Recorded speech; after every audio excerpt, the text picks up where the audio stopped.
Hi there, good morning, good afternoon, good evening, and good day. This is Ruby RJYC Vlog here. So, abangan natin yung mga susunod na pa-hearing about sa flood control projects.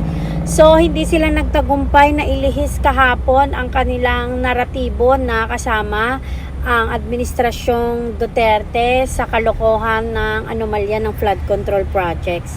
So, itong si Luis Tro, hindi niya na-gets yung idea na kaya mas malaki ang kita ng Diskaya nung panahon ni PRRD kasi wala pang nangingikil sa kanila, wala pang kumukubra sa perang kikitain nila. Sa kanila lahat yung kita. Pero ngayong 2022, sa panahon ni Bangag hanggang ngayong 2025, ay mas lumiit ang kita nila dahil nga sa may kubra ang mga congressman, DPWH at mga kasangkot nila sa pagnanakaw dyan sa flood control projects. Yun lang yun, Luis Tro. Gamitin ang utak pag may time. Alam ko wala ka nun, kasi alam ko naman na mas maraming utak ang dinakdakan.